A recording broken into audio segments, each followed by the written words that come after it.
हिंदी में यूपीएससी की तैयारी से संबंधित प्रोग्राम्स को देखने के लिए सब्सक्राइब करें स्टडी IQ IAS हिंदी। आप सभी का बहुत बहुत स्वागत है स्टडी IQ के हिंदी यूट्यूब चैनल पे। मेरा नाम है अभिनव कुमार बोरे और आज मैं आपके समक्ष लेकर प्रस्तुत हूं एक इंपॉर्टेंट न्यूज अपडेट। ब्रह्मांड में वैज्ञानिकों ने खोज निकाला है पृथ्वी पर जितना पानी है उससे लगभग 140 ट्रिलियन गुना पानी स्पेस में एक क्वेसार में।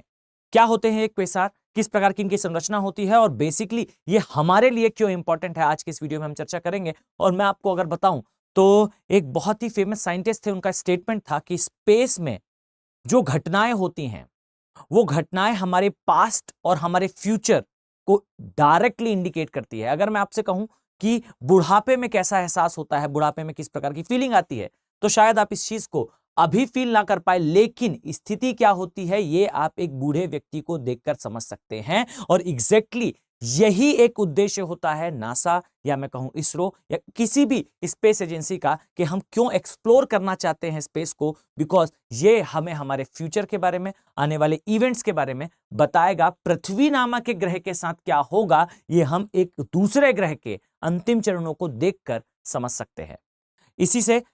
इसी बात को आगे बढ़ाते हुए अगर मैं आपसे कहूं कि ये जो पानी है ये कहां मिला है, तो एक क्वेसार में मिला है। क्या होते हैं क्वेसार? तो सबसे पहले तो एक एब्रिवेशन है, इसका अर्थ होता है basically quasi stellar radio sources. यहां मैं अगर आपको दिखाऊं तो आप मेरे पीछे से देख भी पाएंगे कि इसे मैंने थोड़ा सा रिप्रेजेंट करने का प्रयास करा है। अगर मैं आपसे कहूं कि ये हमारी पृथ्वी है, तो हमारी पृथ्वी एक गैलेक्सी का पार्ट है और हम जिस गैलेक्सी में हैं, हम जिस आकाशगंगा में हैं, इस आकाशगंगा में पृथ्वी, सूर्य और सूर्य से कई गुना बड़े स्टार्स प्रेजेंट है। यानी कि जो पृथ्वी है ये एक गैलेक्सी का पार्ट है और इस गैलेक्सी में सूर्य जैसे हजारों सूर्य हैं और ये एक गैलेक्सी ऐसी कई गैलेक्सियों का केंद्र बिंदु में जब एक ब्लैक होल होता है तब हम इसे जो है वो क्वेसार के नाम से जानते हैं। यानी कि क्वेसार बेसिकली एक ऐसा सिस्टम है जिसके अंदर बहुत सारी, जिसके केंद्र में एक ब्लैक होल होता है, विशालकाय ब्लैक होल होता है। और जिस क्वेसार की हम इवन बात कर रहे हैं इसके ब्लैक होल का साइज नियर अबाउट 1 लाख गुना है सूर्य के द्रव्यमान के। अब ये जो क्वेसार है इसका केंद्र में एक ब्लैक होल है और इसके आसपास एक गैसों का आवरण पाया जाता है। एक गैसों का जो है वो रिंग जैसी संरचना होती है। और यहां ध्यान से देखिए तो आपने कई बार मूवीज में देखा होगा कि गैलेक्सी के केंद्र से जो है वो एक बहुत ज्यादा दीप्त प्रकाश निकल रहा होता है। एग्जैक्टली जिस इमेज को आप देखते हैं, यानी कि आसपास बहुत सारे स्टार्स हैं और वो स्टार जो है एक बहुत ज्यादा चमकते हुए दीप्तमान केंद्र के आसपास घूम रहे हैं, बेसिकली उसी से कुछ मिलता जुलता ये होता है, जहां सेंटर में एक ब्लैक होल होता है, एक मास होता है और इसकी डेंसिटी इनफाइनाइट होती है, अनंत होती है। और इसके आसपास जो गैसों का आवरण है वो गैसें इसके अंदर जो है वो स्ट्राइक करती रहती हैं। इसी प्रकार से यहां पर जो गैलेक्सीज हैं इनके आसपास जो गैसेस हैं, यहां पर जो मंडल है वहां से गैसेस इस ब्लैक होल के अंदर स्ट्राइक करती रहती हैं और इसके स्ट्राइक करने के साथ ही जो है विद्युत चुंबकीय तरंगों के रूप में जो है वो ऊर्जा बाहर निकलती है और हमें एक तीव्र दीप्ति देखने को मिलती है। ये होते हैं बेसिकली क्या, ये होते हैं क्वेसार। अब ऐसा ही एक क्वेसार जो है वो उपस्थित है पृथ्वी से लगभग 12 बिलियन प्रकाश वर्ष दूर। अब सोच कर देखिए कि एक प्रकाश का जो स्पीड होती है वो नियर अबाउट 3 लाख किलोमीटर पर सेकंड होती है और इतनी तीव्र गति के बाद भी सूर्य से निकलने वाले प्रकाश को पृथ्वी तक आने में नियर अबाउट 8 मिनट का समय लगता है। अब सोच कर देखिए एक प्रकाश जो है वो चलते हुए जब ट्रेवल करता है तो इसे एक साल में, इस प्रकाश के द्वारा एक साल में जो डिस्टेंस ट्रेवल करा जाता है ऐसा 12 बिलियन प्रकाश वर्ष दूर जो है ये एक जो है क्वेसार है। और इसके आसपास हमें वाष्प के रूप में, कण के रूप में जल की उपस्थिति देखने को मिली है।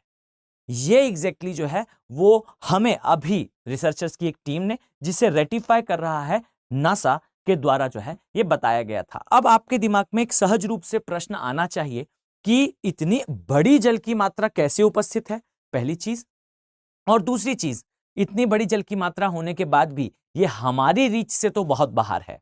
यानी कि अगर हम पृथ्वी से चलना प्रारंभ करते भी हैं तो हमें 12 बिलियन वर्ष लगेंगे उस क्वेसार तक पहुंचने में जहां पानी है। तो क्या सिग्निफिकेंस है इसका हमारे लिए? तो पहली चीज तो ये कि याद रखिए कि जैसा मैंने कहा था कि ब्रह्मांड में हो रही गतिविधियां हमें ये बताती हैं कि हमारा पास्ट कैसा था और आने वाले समय में हमारा फ्यूचर कैसा होगा। और एग्जैक्टली यही चीज है इस स्थान पर। यहां समझिएगा, अगर मैं आपसे कहूं कि हमारा सूर्य किस अवस्था में है, हमारा सन किस स्टेज में है, तो प्रैक्टिकलिटी में देखें तो पृथ्वी जिस पिंड के आसपास घूम रही है, यह एक यंग स्टेज में है। और सच बात है कि सूर्य को समाप्त होने में अभी करोड़ वर्षों का समय है। लेकिन इस चीज को याद रखिए कि एंड ऑफ द डे जो मीन निकल के आना है, अगर हमें उसे समझना है तो हमें ऐसे ही स्टार्स और इसकी जर्नी को समझना होगा। और इसी की केंद्र में आपको दिखाई देगा, इसी स्टडी के केंद्र में दिखाई देगा ब्लैक होल। याद रखिए, ये जो ब्लैक होल है ये एक मिस्टीरियस थिंग जैसा फील होता है, बट स्टीफन हॉकिंग्स को अगर मैं कोट करूं तो टाइम ट्रेवल एक मिथ नहीं है। और याद रखिए कि ये जो ब्लैक होल होते हैं ये अपने ऊपर पड़ने वाले इवन प्रकाश को भी अवशोषित कर लेते हैं, इतना ज्यादा द्रव्यमान होता है। आपने सुना होगा प्रकाश जो है एक तरंग है और वो बनता किससे है? फोटोन से। और ये फोटोन को भी अपने अंदर जो है वो अपने गुरुत्वाकर्षण के कारण जो है वो अपने अंदर समाहित कर लेता है। और टाइम कुछ भी नहीं है, ये प्रकाश की गति पर निर्भर करता है। किसी दिन डिटेल में हम चर्चा करेंगे कि कैसे संभव है टाइम ट्रेवल। अगर मैं आपसे कहूं तो बिल्कुल 100% संभव है टाइम ट्रेवल। अगर मैं आपको ये प्रूफ करके बताऊं तो बहुत ही सिंपल फॉर्मूले से आप इसे समझ सकते हैं कि मैं किसी चीज को देख पा रहा हूं क्योंकि तरंग जो है, प्रकाश जो है, फोटोन जो है, वो उस वस्तु से टकराकर मेरी आंख तक आया है। अगर ये फोटोन जो वस्तु से टकराया और मेरी आंख तक आया, इसे मेरी आंख तक आने में जो समय लगा है, इस समय अंतराल में अगर वो वस्तु वहां से हट जाए और कोई क्राइम करके वहां वापस आ जाए, तो याद रखिए मेरी आंख उसे रेटिफाई नहीं कर पाएगी, उसे डिटेक्ट नहीं कर पाएगी। और यही चीज जो है वो टाइम ट्रेवल का एग्जैक्टली बेस है। अभी जो प्रकाश पृथ्वी से टकरा रहा है, टकराने के पश्चात ये स्पेस में चला जाएगा और स्पेस में जो है वो लाखों करोड़ों साल तक ट्रैवल करता रहेगा। और अगर यहां से निकला प्रकाश इस स्थान पर कहीं है और यहां तक पहुंचने में उसे लाखों करोड़ों साल का समय लगता है और अचानक से यहां कोई व्यक्ति आ जाए और ये व्यक्ति इस प्रकाश को देखे, तो ये प्रकाश उसे वही इंफॉर्मेशन देगा कि पृथ्वी पर जो है ऐसा ही एक मानव टीचिंग दे रहा है, जो प्रकाश मुझसे टकराकर अभी गया था। अब समझिएगा कि इस व्यक्ति को लाखों करोड़ों साल बाद भी पृथ्वी दिखाई देगी और पृथ्वी में मैं ही दिखाई दूंगा, जबकि यहां से सब कुछ खत्म हो चुका होगा। यानी कि यह व्यक्ति यहां खड़े होकर पृथ्वी का पास्ट देख रहा है। और रियल टाइम पे अगर यह व्यक्ति आगे चला जाए तो इसे वही प्रकाश मिलेगा जो पृथ्वी में आज टकरा कर आगे निकला था। यानी कि व्यक्ति यहां खड़े होकर पृथ्वी का पास्ट और आगे खड़े होकर पृथ्वी का फ्यूचर देख सकता है। और ये जो डिस्टेंस को ट्रेवल करना है, इस डिस्टेंस को ट्रेवल करा जा सकता है by the help of black hole, क्योंकि ये एक्सेलरेट कर सकता है किसी भी चीज को greater than velocity of light. तो ये एक ब्रीफ फंडा है बेसिकली टाइम ट्रेवल का। अब ये टाइम ट्रेवल जो है, ये टाइम ट्रेवल हम बाद में समझेंगे, तब जब हमें समझ में ये आएगा कि क्वेसार्स क्या होते हैं। तो क्वेसार्स को अगर मैं एक नटशेल में आपको समझाऊं तो जिस क्वेसार की अभी बात हो रही है, इसका नाम जरूर नोट कर लीजिएगा, आने वाले समय में न्यूज में जरूर रहेगा। ये क्वेसार है बेसिकली 08279 प्लस 5255। ये इसका जो है एग्जैक्ट नेम है, ये क्वेसार का नेम है, जो पृथ्वी से 12 बिलियन प्रकाश वर्ष दूर पाया गया है, जिसके आसपास, जिसके आभा मंडल में जो है आपको दिखाई देगा। केंद्र में तो परफेक्टली ब्लैक होल है। ये ब्लैक होल इनफाइनाइट डेंसिटी अर्थात इसका घनत्व अनंत होता है, तथा इस घनत्व के इसका घनत्व अनंत होने के कारण इसका गुरुत्वाकर्षण बल भी अनंत होता है, जो अपने ऊपर पड़ने वाले प्रकाश को भी अवशोषित कर लेता है। अब इसके आसपास जो गैसेस हैं, इसके आसपास जो मैंने यहां मेंशन कर रखा है गैसियस अभिवृद्धि या फिर अभिवृद्धि चक्र, ये जो उपस्थित होता है, इसकी गैसेस के पार्टिकल यहां ध्यान से देखेंगे तो यहां पर जो आभा मंडल है, यहां के पार्टिकल्स इसके अंदर जो है वो कंटिन्यू गिरते रहते हैं और इसी के गिरने के कारण ये अत्यधिक दीप्तमान हो जाता है। और यहां से जो प्रकाश निकलता है, इसके आसपास आपको गैलेक्सीज दिखाई देती हैं। अब इस चीज को हम जब दूर से देखते हैं तो हमें ऐसा लगता है गैलेक्सीज रोटेट कर रही हैं केंद्र के आसपास, पर याद रखिए ये क्वेसार होते हैं। ऐसे ही एक गैलेक्सी का पार्ट सूर्य है। सूर्य जिस गैलेक्सी में है इसमें नियर अबाउट जो है 3000 प्लस स्टार्स हैं, सूर्य से कई गुना बड़े भी। अब ऐसे एक गैलेक्सी के हम पार्ट हैं, ऐसी हजारों लाखों गैलेक्सीज जो है वो एक क्वेसार के आसपास हो सकती हैं, और जिस क्वेसार की हम बात कर रहे हैं ये तो हमसे काफी दूर है। परंतु नेक्स्ट चीज ये है कि अगर मैं आपसे कहूं कि ये जो क्वेसार है, इस क्वेसार के आसपास जल की उपस्थिति क्या ये पहली बार देखी गई है? क्या ब्रह्मांड में पहली बार जल को जो है वो डिस्कवर करा गया है? तो आंसर इज नो। याद रखिएगा कि ब्रह्मांड में हमें इससे पहले भी वाटर मिला है, लेकिन काम की बात क्या है, क्यों हम इसे स्टडी करें? इसका रीजन है, इससे पहले जब भी हमें ब्रह्मांड में कहीं पानी मिला है तो वो पानी हमें बेसिकली मिला है किस फॉर्म में? आइस के फॉर्म में। यहां पर ये आइस के फॉर्म में नहीं है, जो कहीं ना कहीं रिसर्चर्स को ये इंडिकेट करता है कि हम भी किसी स्टेज में इस तरीके से एक ब्लैक होल के आसपास पानी के या आप कह लीजिए गैसेस के आभा मंडल के रूप में उपस्थित थे। यानी कि अभी जो चल रहा है ये एक फ्रिक्शन है, ये एक हिस्सा है, ये एक पार्ट है एक बड़े से इवेंट का। मैं चीज को ज्यादा रोमांटिसाइज नहीं करना चाहता, ऐसा नहीं करना चाहता जिससे आप बहुत ज्यादा इमेजिनेशन में चले जाएं, पर इस चीज को समझिए कि जो बिग बैंग थ्योरी है, ये सारी चीजें end of the day evidences देती हैं कि जिस थ्योरी को आप पढ़ रहे हैं, जिस चीजों को आप रीड कर रहे हैं अपने सिलेबस में, वो एक्चुअली में प्रैक्टिकलिटी में हुई थी और ये उसके एविडेंसेस हैं। अगर मैं आपसे कहूं एक ब्लैक होल है और यहां पर गैलेक्सीज जो है आसपास है और उसके आसपास आभा मंडल है, गैसेस उसके अंदर जा रही हैं, तो ये बिग बैंग को कैसे इंडिकेट करता है? यहां समझिएगा, ये एक्सपेंडिंग यूनिवर्स कंसेप्ट है। ये बता रहा है कि यूनिवर्स एक दूसरे से दूर जा रहा है, हर प्लेनेट दूसरे प्लेनेट से दूर जा रहा है, और ये गैलेक्सीज जो है और ये जो सिस्टम है ये एक्सपेंड हो रहा है। और यही एक्सपेंड होना, यही दूर जाना बेसिकली ये इंडिकेट करता है कि कोई ना कोई विस्फोट हुआ था। और अगर आपको इसमें कोई संशय हो तो एक पत्थर लीजिए और उसे एक तालाब में दे मारिए, आप पाएंगे कि तालाब में गिरने के पश्चात, पत्थर के गिरने के पश्चात वहां से उसके सेंटर से तरंगे निकलेंगी और ये तरंगे सेंटर से दूर जा रही हैं, और इन तरंगों का दूर जाना ही ये इंडिकेट करता है कि बीच में एक विस्फोट हुआ है। बस उसी तरीके से आप पाएंगे इन गैलेक्सीज में इस प्रकार के बिहेवियर का दिखना, यानी कि गैलेक्सीज का एक सेंटर होना, सेंटर पे ब्लैक होल होना, आसपास जो है गति होना, और इस सारे सिस्टम का जो है एक्सपांडिंग होना। ये इंडिकेट करता है बेसिकली कि हम जिस थ्योरी को अपने अध्ययन का, अपने स्टडी का आधार मानते हैं, ये थ्योरी बेसिकली राइट है। एक तो पहला डायमेंशन, और दूसरा डायमेंशन ये है कि ब्लैक होल या मैं कहूं क्वेसार, ये याद रखिए ये टर्म काफी न्यू है, अभी बहुत ज्यादा न्यूज में नहीं आया, बट आने वाले टाइम पर डेफिनेटली ये न्यूज में रहेगा। ये जो क्वेसार्स होते हैं इनके स्ट्रक्चर के बारे में एक प्राइमरली जो मैंने आपको जानकारी दी, यानी कि इसमें जो है बहुत सारी गैलेक्सीज होती हैं। इन गैलेक्सीज के हार्ट में यानी कि केंद्र में आपको ब्लैक होल दिखता है, और ये ब्लैक होल का साइज याद रखिएगा कि ये साइज जो है सूर्य के साइज का लगभग 1 लाख गुना से 3 लाख गुना तक हो सकता है, और इससे बड़े भी हो सकते हैं, पर जिसकी हम बात कर रहे हैं उसका साइज लगभग इतना ही है। अब यहां प्रश्न आता है ये ब्लैक होल कैसे आते हैं?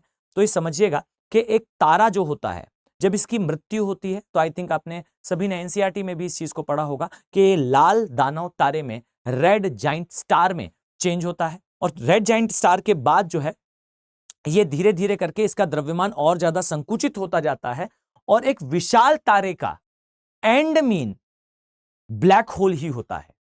और अगर मैं आपसे कहूं तो वैसे scientist they are not pretty much sure, but ये बिल्कुल है कि सूर्य जिस आकार का तारा है ये बहुत विशालकाय नहीं है, बट छोटे तारे की कैटेगरी में भी नहीं आता। तो जब सूर्य अपनी जो है अंतिम स्टेज में आएगा, सन अपने लास्ट स्टेजेस में आएगा, तो ये रेड जाइंट स्टार में चेंज होगा, ये फिक्स है। बट ये आगे चलकर ब्लैक होल में चेंज होता है या नहीं, या परिणति वहां तक पहुंचती है या नहीं, इस पर प्रश्न चिन्ह है। बट ये एक चीज डेफिनेट है कि रेड जाइंट स्टार तो होगा, और रेड जाइंट स्टार होगा तो ब्लैक होल की प्रोसेस तो स्टार्ट होगी, यानी कि जो हमें वहां दिख रहा है वो एग्जैक्टली यहां भी कभी होने की संभावना है। बट डेफिनेटली इसमें जो है पैरेलली बहुत टाइम है, मतलब आप इमेजिन भी नहीं कर सकते उस टाइम के स्पेस को, उस समय के अंतराल को। बट हाँ, ये जरूर है कि ये हमारा फ्यूचर या हमारा पास्ट, इन दोनों में से कोई एक चीज का एक परफेक्ट इंडिकेटर है। साथ ही यहां पर एक चीज मैं आपको और बताना चाहता हूं इस टॉपिक से रिलेटेड। याद रखिएगा कि अब तक जितने भी जो है वो क्वेसार्स खोजे गए हैं, उन क्वेसार्स में से इसका साइज जो है, आप कह सकते हैं कि ये मॉडरेट साइज का जो है क्वेसार है। इससे बड़े क्वेसार्स भी, जैसे 7839 क्वेसार हमने जो ढूंढा था एक समय पे, वो क्वेसार इसके साइज से बड़ा था, पर वहां पर भी हमें जो यहां पर अभिवृद्धि चक्र दिखाई देता है, गैसेस का एक कुल मिला के जो है आवरण होता है, यह हमें दिखाई देता है, वैसा आवरण, उतना दीप्त आवरण जो है उस क्वेसार का नहीं था। यानी कि ये हमारा पहला खोजा गया क्वेसार नहीं है। इसके पहले हमने बहुत सारे क्वेसार्स देखे हैं, बहुत सारे क्वेसार्स खोजे गए हैं मानवों द्वारा, लेकिन उनमें से खास ये है कि अधिकांश में या तो जल उपस्थित नहीं था, और अगर था भी तो आइस के फॉर्म में था। यहां पर आपको गैसियस मोड में जल की उपस्थिति दिखाई देती है, और ये उपस्थिति की मात्रा काफी सिग्निफिकेंट है। अगर मैं आपसे कहूं कि इतनी अधिक मात्रा में कभी हमें जल नहीं दिखा, और जल की उपस्थिति हमेशा जीवन की संभावना केवल नहीं दर्शाती। और यह भी चीज मैं आपको क्लियर कर दूं कि अगर कहीं ब्रह्मांड में जल की उपस्थिति है, तो यह बताता है कि वहां पर ये एक जोन क्रिएट होता है, गोल्डीलॉक्स जोन कहा जाता है, एक स्टार के आसपास का वो एरिया जहां पर अगर कोई प्लेनेट हो तो उस प्लेनेट में टेम्परेचर इतना होता है कि वहां एक प्रकार का जीवन जो है वो उपस्थित हो सकता है। लेकिन मैंने एक वर्ड कहा, एक प्रकार का। याद रखिए, हमारा नॉलेज इस फील्ड में काफी लिमिटेड है। हमारे पृथ्वी में ही आपको ऐसे बैक्टीरियाज दिखाई देंगे, चाहे वो कीमोसिंथेटिक बैक्टीरियाज हों या ऐसे जीव हों जो एक्सट्रीम वेदर कंडीशन में भी सर्वाइव कर जाते हैं। आप पाएंगे बहुत ज्यादा कार्बन डाइऑक्साइड का लेवल होने पर भी आपको क्लोस्ट्रोडियम जैसे बैक्टीरियाज दिखते हैं। बहुत अधिक तापमान होने पर भी मैग्मा में भी इवन आपको जो है बहुत सारे जीव दिखते हैं। बहुत सारे तो नहीं, पर लिमिटेड हमें जीव दिखते हैं, चाहे वो कीमोसिंथेटिक हो, चाहे क्लोस्ट्रोडियम हो, चाहे ऐसे ही बहुत सारे सूक्ष्म जीव हों। तो जीवन की वो श्रेणी जिसे हम जानते हैं, वो आप कह सकते हैं स्केल जिसे हम जानते हैं, उसके सर्वाइवल के लिए जो है वो एक जोन ऐसा होता है जहां पानी तरल अवस्था में हो, और किसी भी स्टार के आसपास का ये क्षेत्र जो है वो गोल्डीलॉक्स जोन के नाम से जाना जाता है। तो आई थिंक आपके लिए इंफॉर्मेशन जो है वो इंफॉर्मेटिव रही होगी। ये आपके लिए आने वाले समय में एग्जाम पॉइंट ऑफ व्यू से एक अच्छा डायमेंशन है। याद रखिए, मैं नटशेल अगर इसे कंक्लूड करूं तो एक क्वेसार है, नाम आपके सामने है। इस क्वेसार के सेंटर में एक ब्लैक होल है जिसका साइज जो है वो ग्रेटर देन सन है। इसके आसपास एक अभिवृद्धि चक्र है जिसके अंदर गैसेस उपस्थित हैं, और इस गैसेस में जो है आपको वाटर भी दिखाई देगा। और ये पूरा सिस्टम जो है गैलेक्सी से सराउंडेड है, और इसमें जो है स्ट्राइक करती हैं गैसेस इस ब्लैक होल के सेंटर में, और सेंटर में इनके स्ट्राइक करने के कारण जो है विद्युत चुंबकीय विकिरण के रूप में जो है ऊर्जा बाहर निकलती है, जिसे आमतौर पर आप जो है वो देखा करते हैं, कभी न्यूज में तो कभी इमेजेस में। क्लियर है? और यह भी याद रखिएगा, इसका डिस्टेंस, मतलब प्रैक्टिकली हम देखें तो इसका डिस्टेंस पृथ्वी से बहुत ज्यादा है। 12 बिलियन प्रकाश वर्ष दूर ये स्थित है। एक प्रकाश की किरण को एक वर्ष में जितना डिस्टेंस उसके द्वारा ट्रेवल करा जाता है वो एक प्रकाश वर्ष कहलाता है। ऐसे 12 बिलियन प्रकाश वर्ष दूर जो है इसे डिस्कवर करा गया है। तो आई थिंक आप सभी के लिए इन्फॉर्मेशन जो है काफी इंफॉर्मेटिव रही होगी। अगर आप इसी प्रकार से स्टडी आईक्यू के साथ अपने यूपीएससी की जर्नी को प्ले करना चाहते हैं तो आप सभी के पास एक गोल्डन अपॉर्चुनिटी है। P2I बैचेस अर्थात हमारे फाउंडेशन बैचेस जो हैं वो स्टार्ट होने वाले हैं। 14 दिसंबर से क्लासेस इसमें स्टार्ट हो जाएंगी, और याद रखिए कि ये जो क्लासेस हैं ये कंटिन्यू चलेंगी। 3 आवर की लाइव क्लासेस होंगी, आपको मेंटरशिप मिलेगी, और इस P2I फाउंडेशन बैच में याद रखिए कि इंक्लूडेड है SIP यानी कि एक क्रैश कोर्स जो प्रिलिमिनरी एग्जामिनेशन के एग्जैक्टली प्रायर होता है। साथ में इसमें रेसिडेंशियल प्रोग्राम यानी कि आपका प्री क्वालिफाई होने के बाद आपको स्टडी आईक्यू अपने खर्चे पर अपने स्थान पर बुलाकर तैयारी कराएगा, और ये ऑफलाइन मोड में होगा जिसका आपको कोई भी पे नहीं करना है। ये पैचेस स्टार्ट हो चुके हैं इंटरव्यू गाइडेंस प्रोग्राम के साथ। तो मैं मानकर चलता हूं कि अगर आप सीरियस एस्पिरेंट हैं तो आप इसका पार्ट जरूर बनेंगे। और याद रखिए, अगर आपको इससे प्रिवेल करना है तो आप जो है वो किसी भी फैकल्टी जिससे आप जो है वो कंटिन्यू पढ़ रहे हो उस फैकल्टी का कोड यूज करिए। जैसे मेरा यहाँ एक लाइव कोड है, ऐसे हर फैकल्टी का कोड है। आप उस कोड को यूज करके इस कोर्स को जो है वो मिनिमम कॉस्ट पर प्रिवेल कर पाएंगे। तो मैं मानकर चलता हूं कि आप सभी को मैं इन कोर्सेस में देखने वाला हूं। मिलते हैं नेक्स्ट वीडियो में। Have a very nice day. Thank you. Hindi में यूपीएससी की तैयारी से संबंधित प्रोग्राम्स को देखने के लिए सब्सक्राइब करें स्टडी IQ IAS हिंदी।